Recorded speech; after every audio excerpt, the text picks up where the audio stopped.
Hello, church family. I hope that this video finds you all well.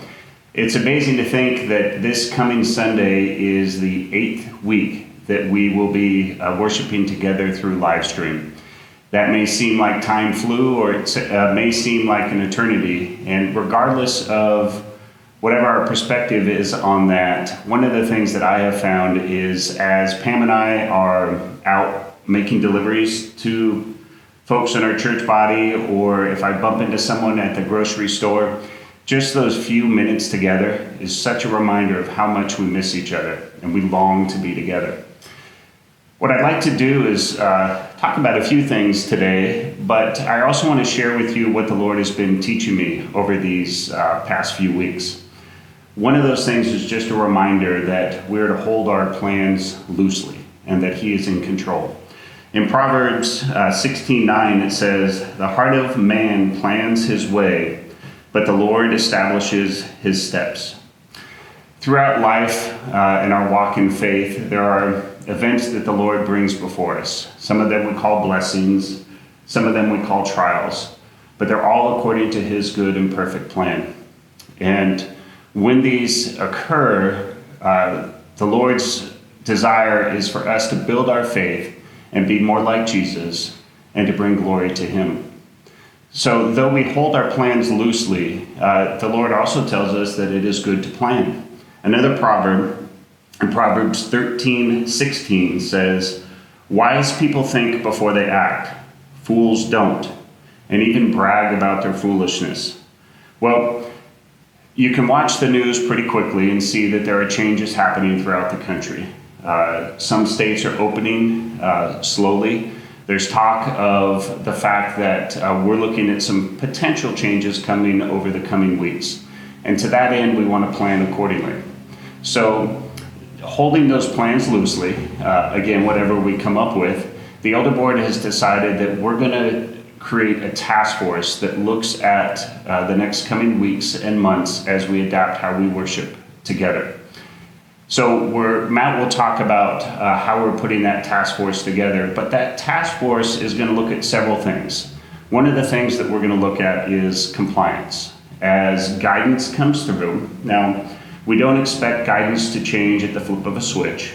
It's also reasonable to assume that there will be loosening and then tightening as we go through the next coming again weeks and months, but we need to understand what those compliance items are, those guidelines.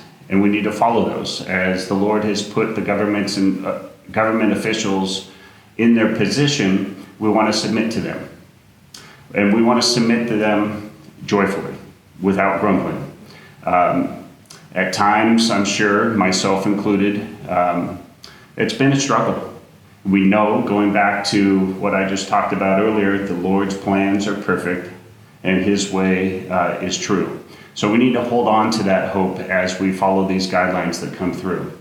The other thing the task force will look at is what do we need to do physically as a church to get ready. Certainly there'll be guidance for group size, there'll be guidance for social distancing, there'll be ideas that we consider as a church that we never would have thought of before. Well, just for a point of reference, right now I was here on a Sunday morning a couple weeks ago just to support in a minor way. And one of the things that I did was make sure that the front door was locked. It's such an odd thing to say that we lock the front door on a Sunday morning. So when we look at options of what we need to do to worship together over the coming period of time, really there's no idea that may be a bad idea. We'll explore those. Which brings us to the next thing that we'll be looking at is communication.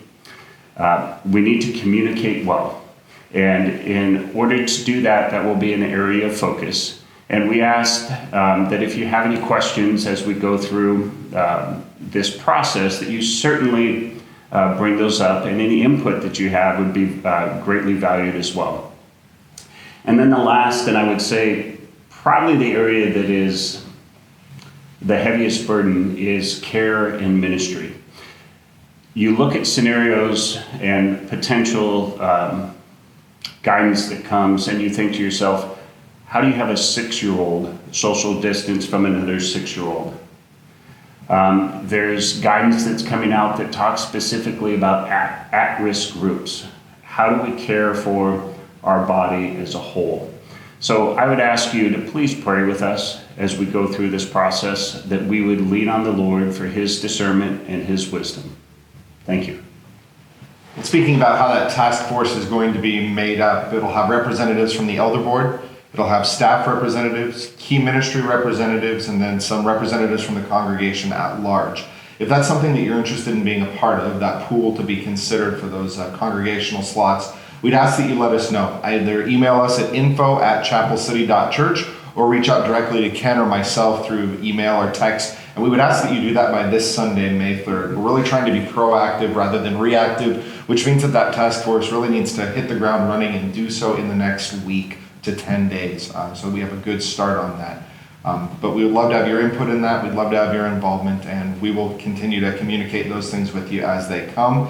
In addition to that, we have another transition that we do need to announce. After many years of faithful service, we made it known that Rick Perez was stepping down as the head of the Global Outreach team, and his term has now ended. Scott Foster, who was on our elder board, he'll be transitioning off, is going to take over the role of leadership in that Global Outreach team. We're really excited not only about Scott's qualifications and passions, but for the direction of that team as a whole.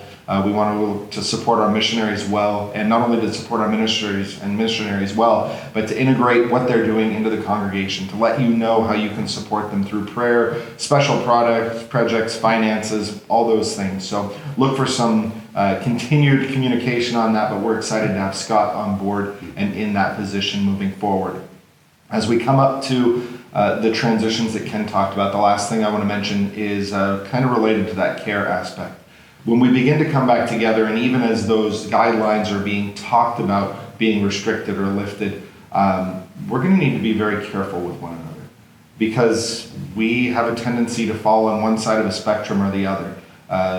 You might be one of those that has genuine concerns about the virus and feels like we might not be taking it seriously enough, and maybe social distancing should continue for a long time to come. You might be one of those that feels like the government has overstepped and we're being asked to be too restrictive, and maybe that's not good either. The fact is that at some point we're going to come back together, probably under some modified form of greeting, and we're going to have folks in this body who worship the same Lord, who love one another deeply, who might feel very differently about this issue. I would ask that as we come back together, and even now as you think through what you might post on social media, that you use care, that you use wisdom, that you communicate carefully and passionately where you feel that's necessary, but that you remember your gospel testimony. And not only your gospel testimony to the outside world, but to those in this body that you are called to love and care for. We are going to have to exhibit great patience when we come back together. It's going to be a joyful time, but it's going to be a time where there's a potential for division if we're not very careful in how we handle these things. So by all means, discuss, talk through, think through, make points and counterpoints, but do it in a way that's humble, that's loving, that's gracious, and that's patient. And that's a hard thing to do. We're going to need the Spirit's help to do that, as we always do. So know that we're praying for you even as you do that. We ask that you continue to pray for us as elders, as leadership, as we navigate these unforeseen waters. But we do that with the confidence in knowing that God has seen what's going before us, that He knows what's coming, and that He's called and equipped His church to do the work of ministry. And so we can have faith in that. But we love you, we're praying for you, and we look forward to seeing you again. Have a great week. God bless.